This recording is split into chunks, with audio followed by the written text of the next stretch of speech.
नमस्कार, मी राहुल रणदिवे, दैनिक जनमत सोलापूरसाठी आपण घेत आहोत नटरंग राजकारणाचा हा कार्यक्रम आणि आपण प्रभाग 12 मध्ये आलेला आहो। या प्रभागामध्ये आपले माजी गृहमंत्री मेत्रे साहेब आलेले आहेत। येणाऱ्या निवडणुकीमध्ये प्रभाग 12 ची रणनीती कशी असणार आहे, तिकडून आमदार देवेंद्र कोटे आणि इकडून आमदार मेत्रे कशी रणनीती असणार आहे, आपण मेत्रे साहेबाला विचारून घेऊ। मेत्रे साहेब, येणाऱ्या निवडणुकीमध्ये प्रभाग 12 ची रणनीती कशी असणार आहे? तुम्ही फिरायला लागलात प्रभाग 12 मध्ये। नाही, प्रभाग 12 मध्ये तर आम्ही फिरलेलो, पहिल्यापासून आम्ही फिरतोच इथं।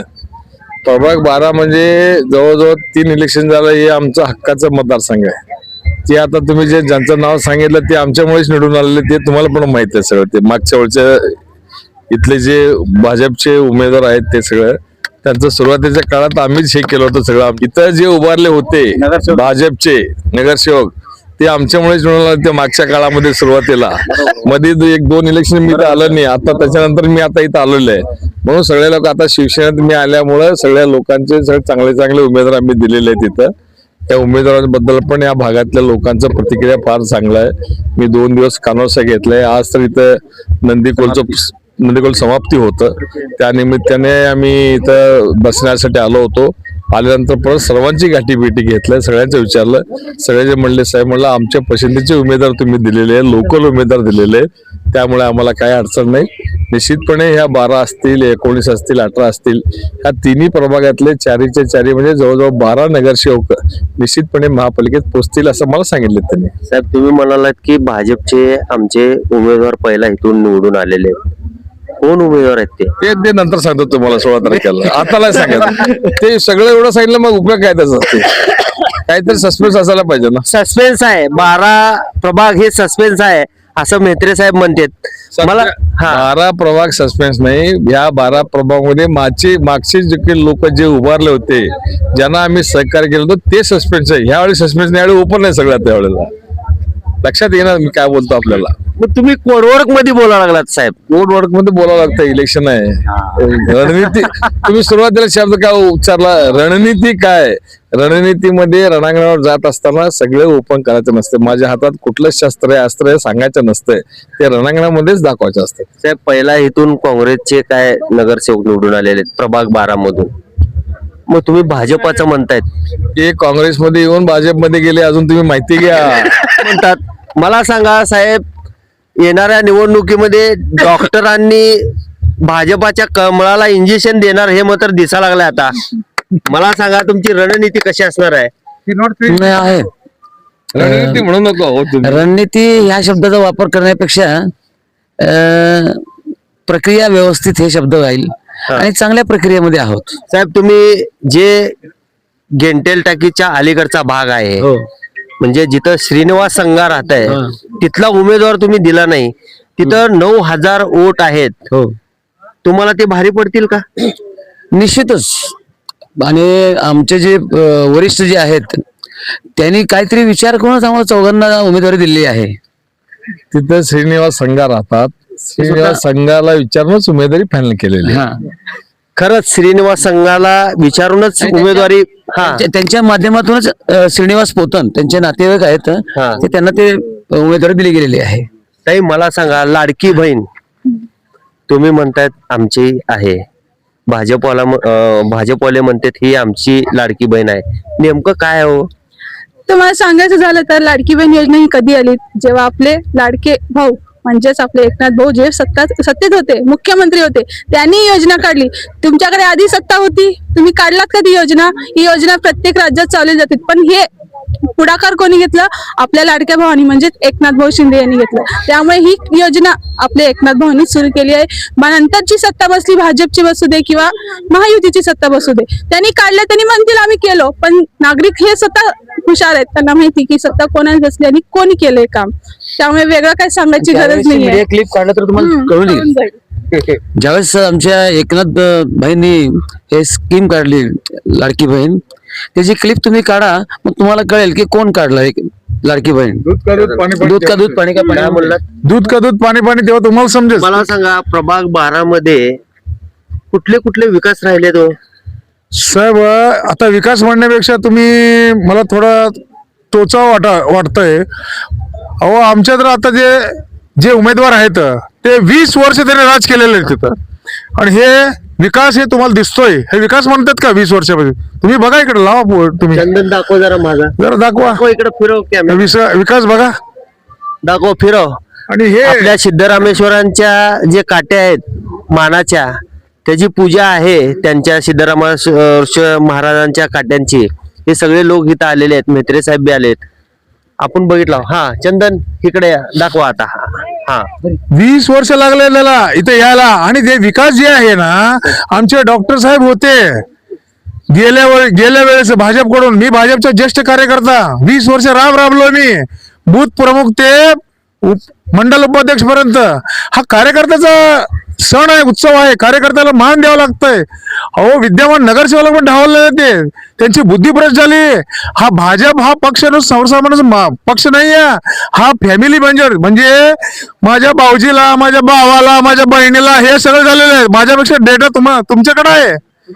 आता हे आहे ना, हे कार्यकर्त्यांची सेना आहे. तर हे कार्यकर्त्यांची सेना आहे असं हे म्हणतात. हो, आणि मला प्रत्येक प्रभागामध्ये, ह्या प्रभागामध्ये जवळजवळ मला पूर्ण प्रभाग मला पोतांच्या नावाने ओळखतात. माझी काम केलेली पावती मागतो त्यांना मी. आणि आमचे लाडकी बाई नाहीत मला द्यायला, एकनाथ भाईला द्यायला. एकनाथ भाईच्या रूपाने मी एक प्रतिनिधी आहे. मी तिथं लाडकी बाईंच्या रूपाने मला सांगतो, अजून सांगावट मी एका फिरू लागलो आम्ही प्रचारासाठी. साहेब आम्ही ओवाळणी घेतलेली आहे, कृपया करून आम्हाला दिशाभूल करू नका असं बोलतात ते प्रतिनिधीला. आता खरंच लाडकी बहीण हे निर्णायक मत आहेत. ताई मला सांगा, लाडक्या बहिणीचे जे लाभ तुमच्या प्रभागात घेतलेत, किती लोकांकडनं फॉर्म भरून घेतलेत तुम्ही? आम्ही नुकतंच आता शिवसेनेमध्ये प्रवेश केलेला आहे एकनाथजी या की शिंदेच्या या पक्षामध्ये. इकडे. हा आम्ही आधी कुठल्याच पक्षात नव्हतो, नुकतंच आता एकनाथजी शिंदेच्या धनुष्यबाण या पक्षात आम्ही प्रवेश केलेला आहे. हा. तर लाडकी बहीण योजना हे एकनाथजी शिंदेने आणलेलं आहे. आतापर्यंत कुठल्याही मुख्यमंत्र्याला हा शानपण सुचलेलं नव्हतं की लाडकी बहीण योजना आणावं महाराष्ट्रात. की कुठलीही शानपणा सुचली नव्हती असं हे म्हणतात. मुख्यमंत्र्यांना, आतापर्यंतच्या मुख्यमंत्र्यांना, की लाडकी बहीण योजना राबवली पाहिजे म्हणून. आमचे एकनाथजी शिंदे साहेब जो आहेत, जो दिलदार माणूस आहे, कुठल्याही गोरगरिबांचा सेवा राहू दे, काही राहू दे, किंवा निधीसाठी देखील कधी ते मागे सरकले नाही आतापर्यंत. पण आम्हाला विश्वास आहे त्यांच्यावर की आम्ही ह्या आमच्या प्रभाग 12 असो किंवा 19 मध्ये, की आम्ही बहुमताने महाराष्ट्रात लीड मध्ये आम्ही निवडून येऊ अशी आम्ही अपेक्षा ह्या मतदाराकडनं बाळगतो. धन्यवाद साहेब. मेत्रे साहेब, 12 प्रभागामध्ये काय आव्हान करसाल तुम्ही? 12 प्रभागामध्ये मी सर्व आमच्या मतदार बंधू भगिनींना आवाहन करणार आहे की बाबा, हे जे आता मी लोक उमेदवार म्हणून आपल्या समोर दिलेलं आहे, ते निश्चितपणे लोकल उमेदवार आहेत, आपल्या भागात तळणारे आहेत, आणि इथल्या लहान सहान समस्या सगळ्यांना त्यांना माहित आहे. कुठलं काम प्राधान्याने करायचं तेही सुद्धा माहित आहे. आणि त्यांना हेही माहिती आहे की नगरविकास खातं आमचं आदरणीय नेते एकनाथ शिंदे साहेबकडे असल्यामुळे यांनी कुठले शब्द देते ते दिलेले शब्द पूर्ण करायला जबाबदारी आम्ही घेतलेली आहे. त्यामुळे सर्व मतदार बंधू भगिनींना नम्र आव्हान आहे, उद्याच्या 15 तारखेला जिथं जिथं आपलं बाणाचं चिन्ह असेल, धनुष्यबाण 12 क्रमांक असेल, 17 असेल, 18 असेल, 19 असेल, ह्या 4ही प्रभागामधल्या सर्व मतदार बंधू भगिनींनी शिवसेनेच्या धनुष्यबाणासमोरचं बटन दाबून ह्या सर्वांना आपल्या प्रभागाचे व आपल्या शहराची सेवा करण्याची संधी द्यावी. आपले जे काम आहे ते सगळं काम पूर्ण करण्याची जबाबदारी मी शिवसेनेचा प्रमुख म्हणून मी घ्यायला तयार आहे. मला सांगा, लोकल उमेदवार दिलेले आहेत, नेमकं काय भानगड? लोकल म्हणजे इथली लोकांची मागणी होती, स्थानिक लोकांना तुम्ही उमेदवारी द्या. माझ्याकडे 4-5 वेळा शिष्टमंडळ आले सगळ्या, म्हणजे एक प्रभाग असला की 4 मोठं प्रभाग आहे, असं प्रत्येक भागातले लोक आले. साहेब यावेळी आम्हाला लोकल पाहिजे, कोणाला पण द्या तुम्ही, पण लोकल पाहिजे. बाहेरच्या लोकांकडे जाऊन आम्ही 2-2 तास 3-3 तास वाट बघणं आम्हाला परवडणार नाही. नुसतं भेटायला 3-3 तास लागत असला तर काय, तुम्ही एवढं 4-5 वेळा आमदार झाला, मंत्री झाला, तुमच्याकडे यायला 2 मिनिट लागत नाही, पण नगरसेवकाला 4-4 तास लागतात असं म्हणलं. ठीक आहे, जसं तुमची इच्छा. शेवटी जनता जनार्दन मालक असते लोकशाहीमध्ये. त्यांची अपेक्षा काय, त्यांच्या म्हणजे म्हणणं काय, ते बघूनच आम्हाला निर्णय घ्यावा लागतो. त्यांच्या मनाप्रमाणेच आम्हाला चालावं लागतो.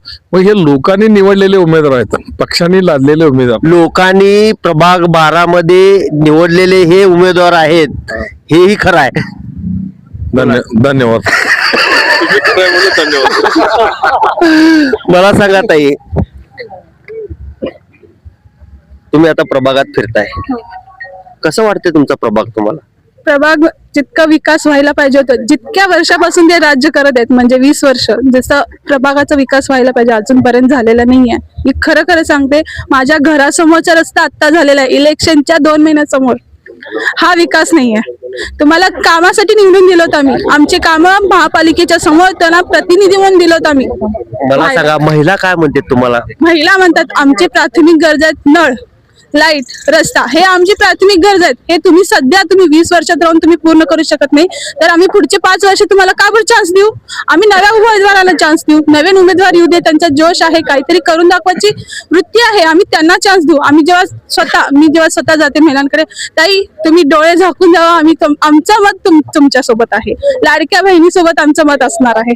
मेत्रे साहेब बोलायला लागलेत. हा, आपल्याला आपण सगळीकडे पत्रकार या नात्याने, कारण आमच्यापेक्षा जास्त तुमची नजर असते, आम्हाला एक बाजू दिसली असते तरी तुम्हाला 4 बाजू दिसते.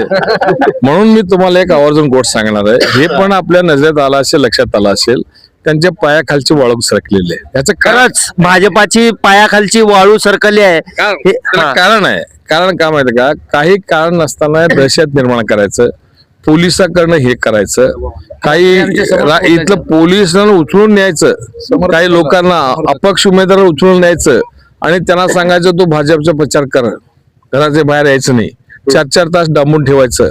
असला प्रकार कधी सोलापुरात आम्ही बघितला नाही. मी पण सोलापुरात 50 वर्ष राहतो. माझं दुधनीपेक्षा वास्तव सोलापुरात जास्त आहे. मी इथल्या गल्लीबोळात लहानपणापासून फिरत आलेलं आहे सगळीकडे. असं कुठल्याही निवडणुकीमध्ये मी प्रकार बघितला नाही. ह्याची जी मस्ती आहे, गर्व आहे, हे गर्व निश्चितपणे सोलापूरची जनता उतरल्याशिवाय राहणार नाही. आणि एवढं सिद्धरामेश्वरचं पवित्र यात्रा चालू असताना असले गुंडगिरी दबाव तंत्र करले आहेत. सिद्धरामेश्वरचं एक काठी आहे ना, हे काठी त्यांच्या माती पडल्याशिवाय राहणार नाही. खरंच कारवाई पोलिस करायला लागलेत, नोटिसा द्यायला लागलेत. मग भाजपच्या लोकांना का नाही? त्यांच्यावर पण गुन्हे आहेत ना. खरंच भाजपाच्या लोकाला का बरं नोटीस नाही? नाही. त्यांच्यावर ही गुन्हे दाखल आहेत. आहेत ना, आहेत. दाखवतो तुम्हाला, कागदपत्र पुरुषात देतो. मग त्यांना का अटक होत नाही? त्यांना का नेऊन बसवत नाही? त्यांना का खाली बसवत नाही? आमच्या प्रमुख नेत्याला मुद्दाम 50 लोकांसमोर खाली बसवायचं आणि का म्हणतं माहितलं, इथले एक DCP बोलव, तुझे कोण बाप आहे बोलव, त्याला फोन करायला लाव म्हणले. ते आमचं बाप कोण आहे आम्ही 16 तारखेनंतर दाखवलंय. नाही दाखवलं तर आमचं नाव बदला तुम्ही. खरंच ताई, खरंच मेत्रे साहेब, मला सांगा ताई, अजून एक कुठे आहेत ताई ते दुसरे? हा. मला सांगा ताई, हे आपल्या अख्ख्या सोलापूर शहरामध्ये गाजत आहेत बरं का.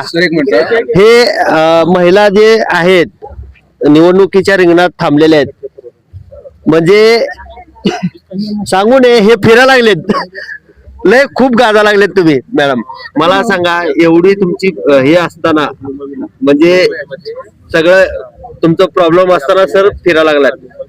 मला कसं आहे ना, तळमळ आहे. मला एक प्रभागासाठी काहीतरी करून दाखवायची इच्छा आहे. मी आधी, तुम्हालाही माहितच असेल, मी महानगरपालिकेत काम केलेलं आहे. कसं महानगरपालिकेत राहून आपण प्रभागासाठी काही करू शकत नाही, पण हीच तळमळ घेऊन जर आपण प्रभागात ग्राउंड लेवलला जसं उतरलो, जेव्हा काम करायला मिळेल, तेव्हा महिलांसाठी नक्कीच, महिलांचं सशक्तीकरणासाठी किंवा इतर योजना आहेत त्यासाठी मी खूप काम करायला तयार. त्यासाठी प्रत्येक जनता जनार्दनाला विनंती आहे, आपल्या प्रभागातून शिवसेनेच्या महिला उमेदवाराला व पूर्ण पॅनलला निवडून द्या. आपल्या प्रभागाच्या विकासाला कोणीच थांबवू शकत नाही. तुम्ही आता ताईंना विचारला, एवढं प्रॉब्लेम असताना सुद्धा हे दुसरं उदाहरण आहे आमच्यासाठी, शिवसेनेसाठी. आमच्या दुधनी नगरपालिकेमध्ये आम्ही एका ताईला तिकीट दिलं, फॉर्म भरले. फॉर्म भरल्यावर 3ऱ्या दिवशी डिलिव्हरी झाली त्यांची, आणि त्यांनी लास्ट दिवशी येऊन स्वतः भाषण केले, फिरले आणि सगळ्यात जास्त मतांनी आले. तसं ही पण ताई आमची सगळ्यात जास्त मतांनी आल्याशिवाय राहत नाही सोलापूर महापालिकेमध्ये. खरंच म्हणजे एवढं मोठं पोट घेऊन तरीही शिवसेना लढा लागली आहे. येणाऱ्या निवडणुकीमध्ये बघूया, 12ची रणनीती म्हणजे रणनीती असणार आहे. मी राहुल रणदिवेसह चंदन बोलू, सोलापूर न्यूज. थँक्यू.